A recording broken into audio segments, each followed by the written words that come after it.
আসসালামু আলাইকুম রহমতুল্লাহ। সুপ্রিয় শিক্ষার্থীবৃন্দ, তোমরা কেমন আছো? আশা করি আল্লাহর রহমতে তোমরা ভালোই আছো।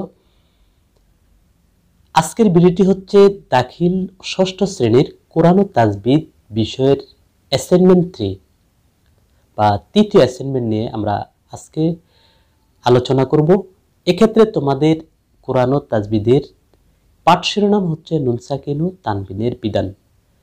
তোমরা অনেকে প্রশ্ন করো কমেন্টস বক্সে যে পাঠ শিরোনাম কি দিব, এই জন্য আলাদা করে এটাকে আমরা দিয়ে দিয়েছি। নুন সাকিন ও তানবিনের বিধান হবে এই কোরআন কারিমের পাঠ শিরোনাম।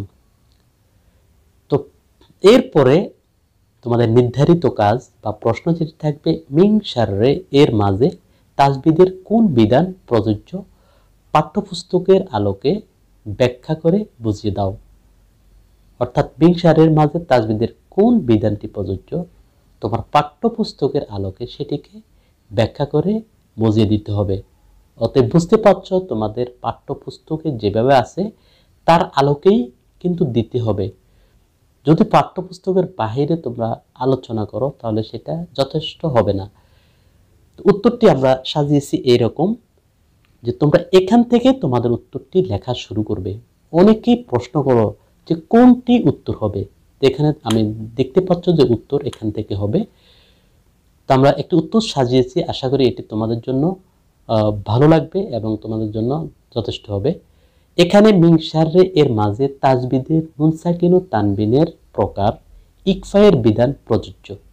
কারণ ইকফা বলা হয় ইজহার ও ইদগামের মধ্যবর্তী অবস্থাকে।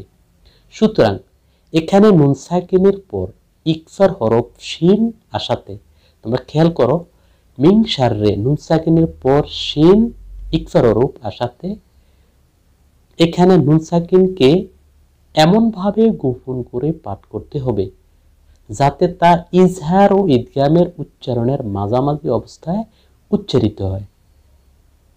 তাহলে নুন সাকিন ও তানবিনকে গুণনা সহ ইকফা বা গোপন করে পড়তে হবে। তো এটি হচ্ছে মিং শাররের মাঝে যে কায়দাটি আছে বা যে বিধানটি আছে সেই বিধানের একটি ব্যাখ্যা। তো আশা করি ভিডিওটি তোমাদের ভালো লেগেছে। যদি ভালো লাগে অবশ্যই একটি লাইক দিতে ভুলবে না, এবং বেশি ভালো লাগলে আমাদের চ্যানেলটি সাবস্ক্রাইব করে আমাদের সাথে থাকবে এবং বেশি বেশি করে আমাদের ভিডিওগুলো শেয়ার করবে যাতে অন্যরাও আমাদের ভিডিওগুলো থেকে তোমাদের মতোই উপকৃত হয়। আল্লাহ হাফেজ।